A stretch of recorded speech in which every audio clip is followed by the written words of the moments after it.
On the right. First of all, congratulations. And I just wanted to ask, what drives you really to get better every day, to put in the work that you've done to get here, kind of your why in a sense? I'd say my why is just I feel like I've been underrated my whole entire life, ever since I was coming out of high school. So, I've always had a chip on my shoulder, and to this day I'll always have that chip on my shoulder to go out there and prove people wrong. First row here in the middle. You kind of said it, just talking about your journey. I know there's so many kids out there that don't have a scholarship offer coming out of high school. What can you say to them? And then, you taking the process to go into junior college, then enter the transfer portal, then go to Tennessee in your last year. What can you say to them in terms of dealing with the process, believing in the process, and then getting to the Lakers too as well? Yeah, I would say to all the kids out there that don't have offers, you don't have to be the highest rated kid in your class or whatever. You could always go to junior college or whatever type of route and be different. You can make your own path and find your way. Second row on the left. Granted he stays, how does it feel? You'll be playing with Bron. It feels great. You get to play with one of the greats to ever touch a basketball, and it's going to be exciting and to go put on a show for LA. First row here on the left. Dalton, one of the things that JJ talked about in his intro press conference was two-way play. Obviously, you get a lot of credit for what you do on the offensive end. How do you think you can fit in defensively, especially with Anthony Davis behind you? Yeah, like you said, AD's there, and also I get to learn from one of the greatest in Bron and AD. They'll help me each step of the way on both sides of the floor, and I'm excited to just go out there and compete. Any questions for Dalton? Last row.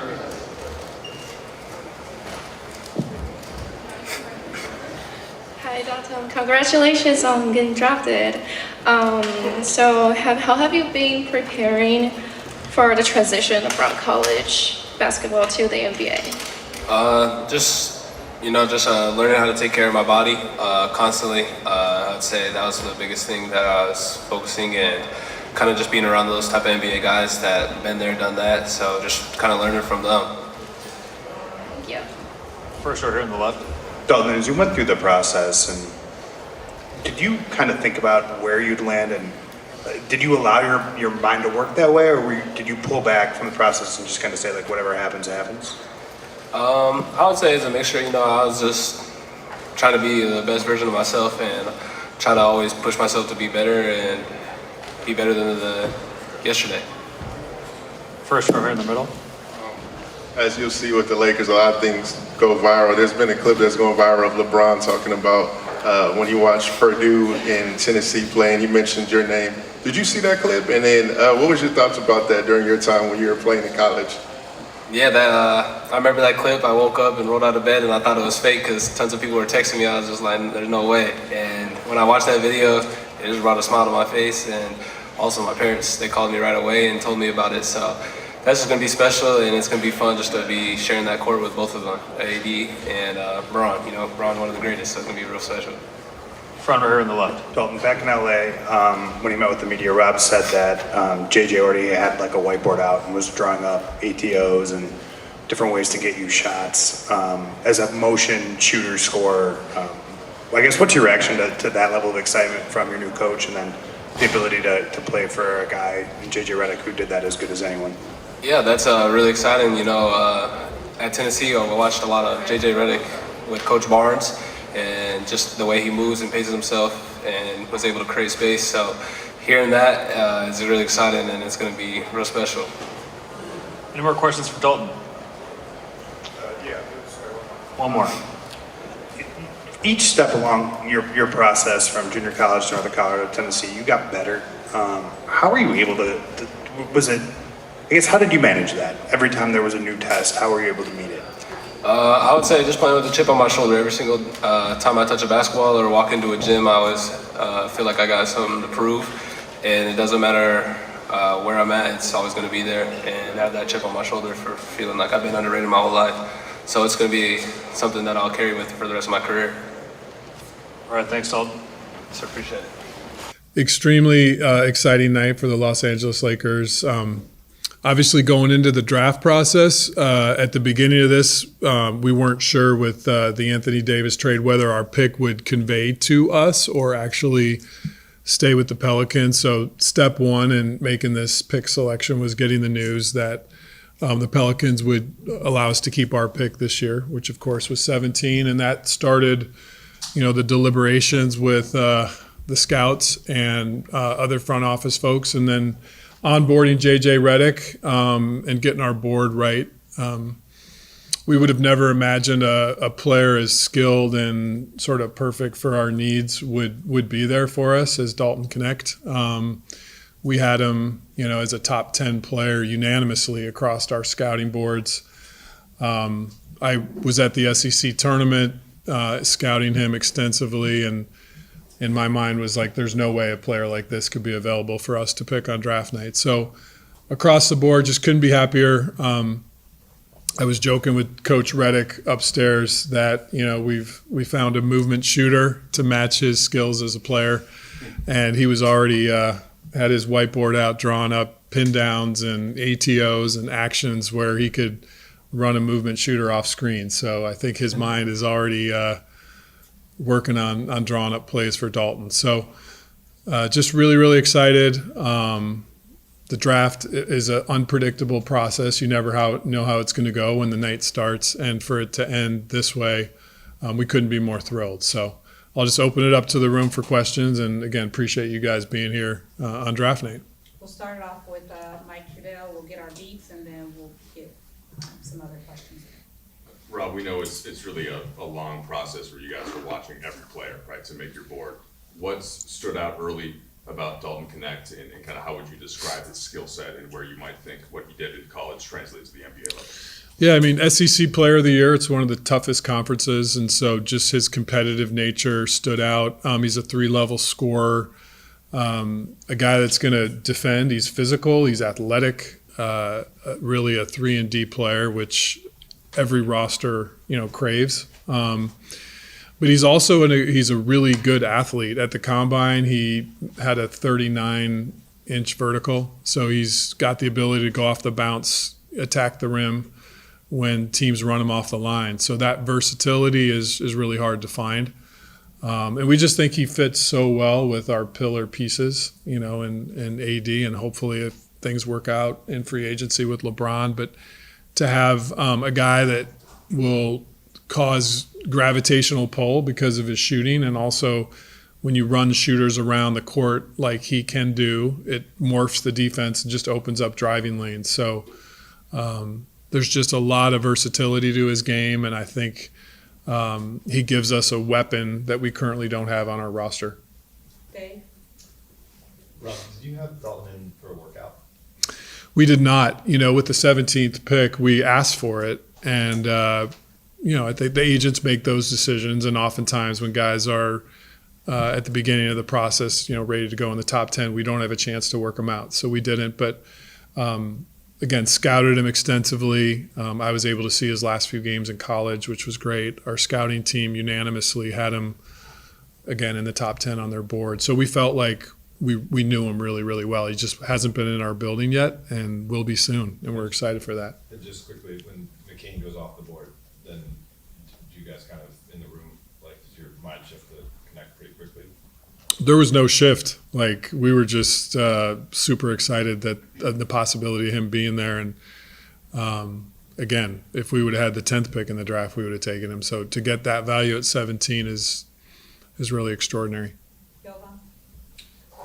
Rob, obviously we know offensively what he can do, but you mentioned 3-and-D in his defense. How do you see him fitting in defensively? And which position do you think? Yeah, I think the way he's built, he's an older kid in the draft, so he's 23, and so he's got big shoulders and just a big base, and I think he'll use his strength to defend. I think he'll be able to guard, 3s, 2s, and he's got pretty good feet that even if he gets switched out onto a 1, I think he'll compete. So switchable defender, not a 5-position defender. He's 6'6", but I think he'll be a good perimeter defender, and that's why I label him as a 3-and-D player.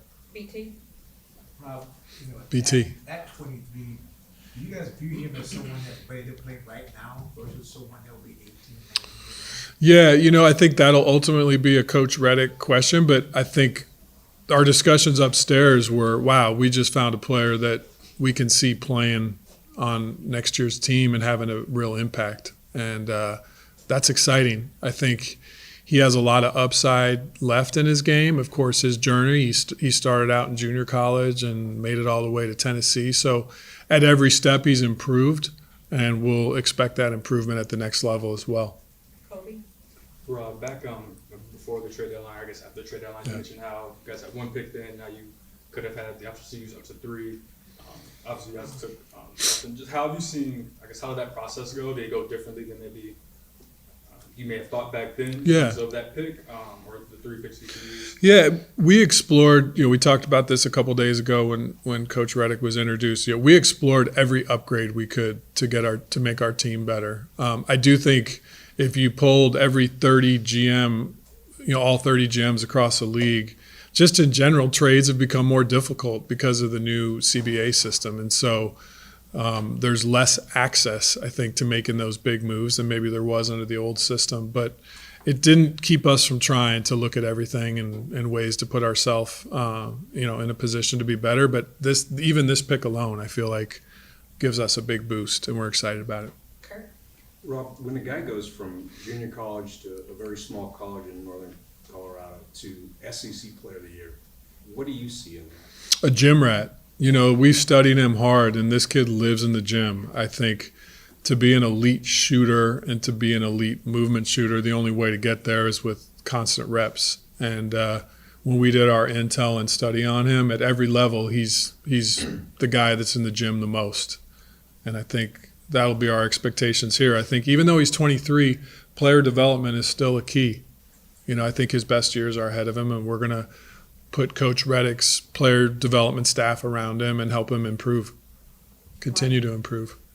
Hey Rob, because of that journey, did you get a sense that he has kind of a chip on his shoulder with everything? Yeah, just in talking to him when we drafted him, I think, of course, he was rated on a lot of the boards, top 8, top 7. So I think already you can just feel that mentality of, okay, some of these teams passed on me. I'm going to show them they were wrong. You can just get that sense from him, just his aura, his vibe. So I just think he's a really, really interesting tool to us to add to our other players. Really excited. Alan? Rob, aside from his skill set, are there important characteristics that you see in him or that you guys got? I know you said the gym rat, but are there other characteristics that are important? Partially making the decision? Yeah, I think when you have, the superstars on your team, then you need to get guys who are willing to be a star in their role. And he does some really, really important things in those aspects to help the great superstars do what they're able to do. And I think I can just see him on the court now, just the way LeBron makes reads. And, Anthony Davis commands double teams, and you have a shooting weapon like that on the opposite side. I think you can already see the potential there. Last 2, both Jim, and then we'll end with Gerard. Given where he was in the mock drafts, at what point did you feel confident that, hey, we got a chance to get it? That's a good question, Jim. It's interesting. We usually rank our board, and we'll take guys off when they get drafted. And like I said, we had him ranked very high, and all of us were looking around the room saying, there's no way he's going to still be there. So, it's like the 11th pick gets called, and then you say, well, there's no way they're not going to take him at 12. And then no way they're not going to take him at 13. And then the anticipation kind of mounts, and of course, with that, the anxiety kicks in. And then you're like holding your breath. And when Philadelphia made the pick and chose another great player, we couldn't believe they didn't say his name. And we got to say it instead when we made our pick, which is great. Obviously, he can fill it up. We've all seen it that watch college basketball. Do you have any concerns defensively with him? I don't. Again, this kid has improved his body. He's going to live in the weight room. He's committed to getting stronger, staying quick. And I just think his size alone, he's a +4 wingspan. He's got good size for a shooter. A lot of teams, when you have a shooter, you got to height him at the other end. And that's not the case with him. He's got, sturdy body, good size, 6'6", +4 wingspan. I like his chances. I think about the Los Angeles Lakers.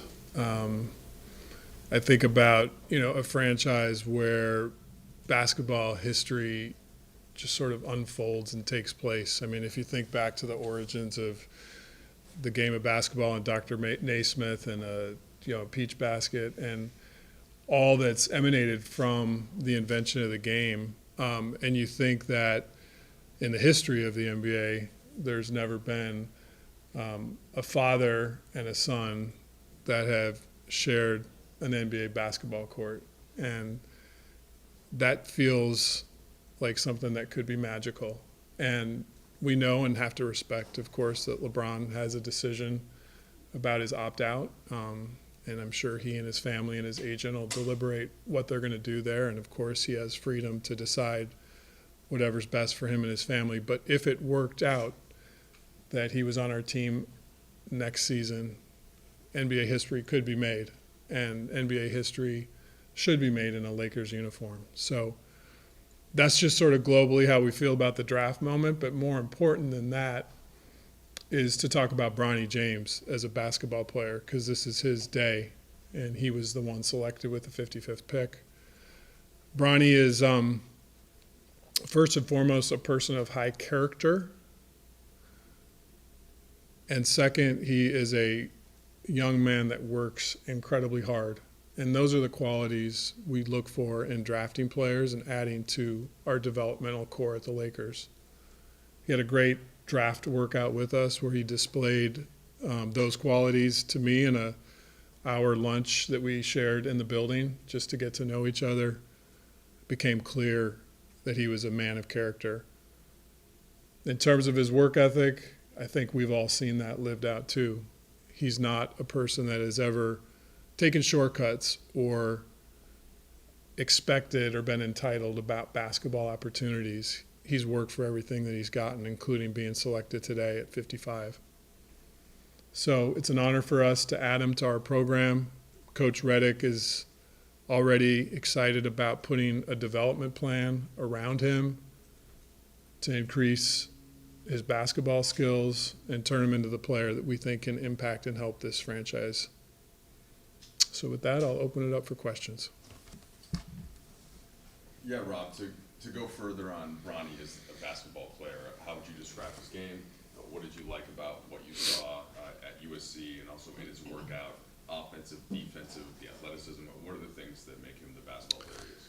Yeah, I think the road to ultimate victory in the NBA is with two-way players that, can be great defenders and can be shot makers on offense. And if you're able to develop guys like that and surround your superstar players with them, that's a good recipe for success. And Bronny's of that ilk. I think he's going to be a point of attack defender that can really be disruptive with the way he guards other teams' point guards.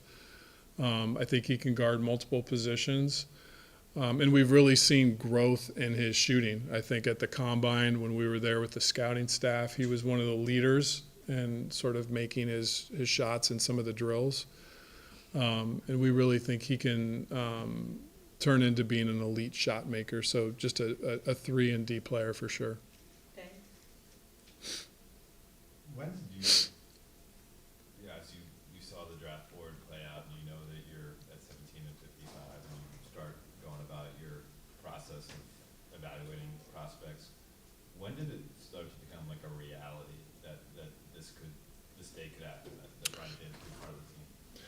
Yeah, so, last night, Dave, of course, was with the pick we had. You don't know the player. I mean, the clock is ticking. You have no idea if a team before you is going to select a prospect that you value highly. So it really doesn't become real until the pick before is made. And so when the team before us picked and his name wasn't taken, that's when it really started to become real.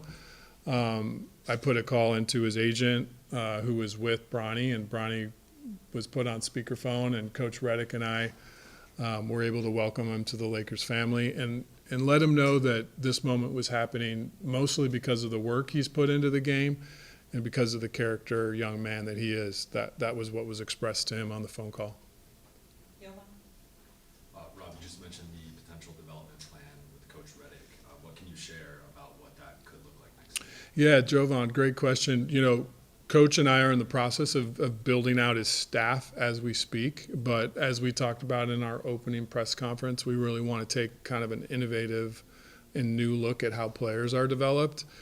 And that archetype will be wrapped around Bronny and the other players that we, get on two ways as we bring guys in, and the young players we already have on our roster. So I just think it's a perfect time as Coach builds out his PD or player development staff to really pour into the guys that we have here. And I think you guys will see that played out in real time once we get that staff hired.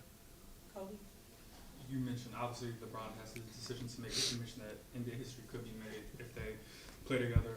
How much did you ask him, Bronny, that is, how he feels about sharing the floor with his dad? And I guess what was the response? Yeah, Kobe, we really kept the draft process to Bronny being a Laker and what we felt like we needed to do to help him become great and the core qualities in him that we saw. So we didn't talk a lot about that just because, again, want to respect his dad's decision as a free agent. So that wasn't really something that came up. How much of this, because he had the heart issue and he wasn't able to play as much as he would have expected at USC, how much of this is going to have to be development?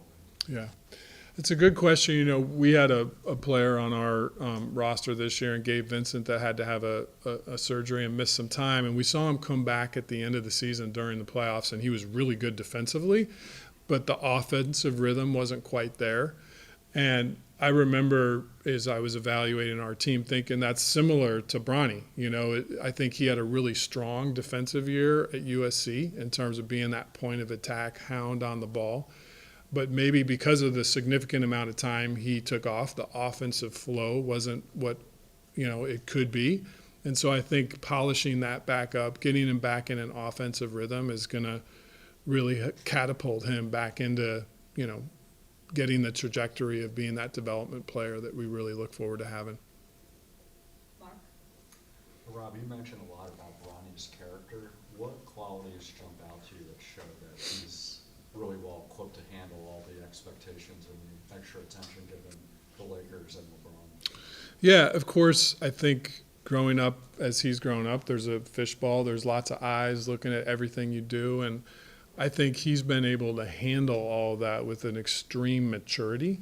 It's evident when you spend time with him that he doesn't let things bother him. He is who he is. He believes in himself.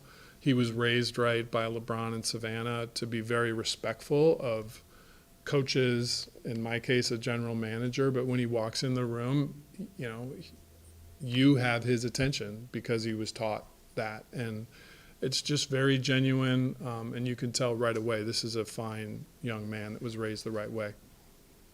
Mike has a follow-up.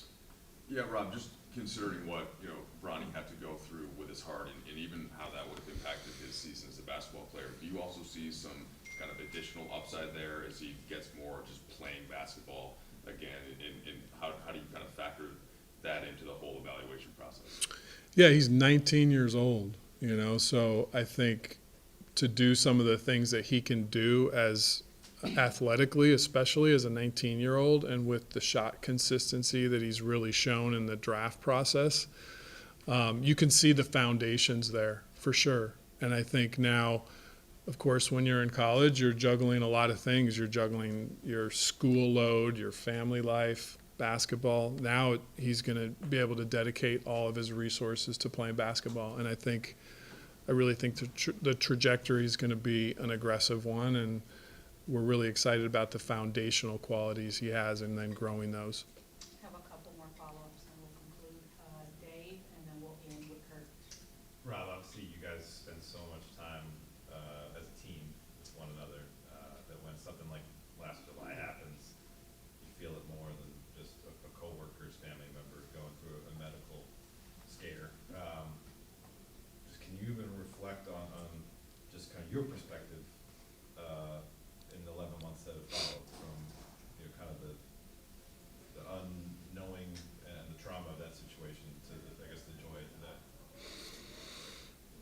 Yeah, I think, listen, for me, I remember we won the in-season tournament in Vegas, and the news broke that Bronny was going to have his first game at USC after everything he had to endure. And it was really important to just be there in the moment for that. And so made sure to, get back, even though we wanted to celebrate the IST and have some fun in Vegas. But it was really important to just be there in the moment. I think that's what Lakers family is all about. And I think the emotions of it all, that's when it really takes hold, I think, is in those moments when he got back on the court and it was able to be healthy and play. And that was special. Last question, Kirk. Hey, Rob, this organization is no stranger to crazy things happening dating back to Shaq and Kobe. On the assumption that LeBron opts in, I mean, this could create a circus atmosphere. There's going to be some strong narratives. Is JJ and this organization prepared for this type of thing? The biggest moment in sports happened with the Lakers, and that's how we're built, and we're excited to see this story unfold.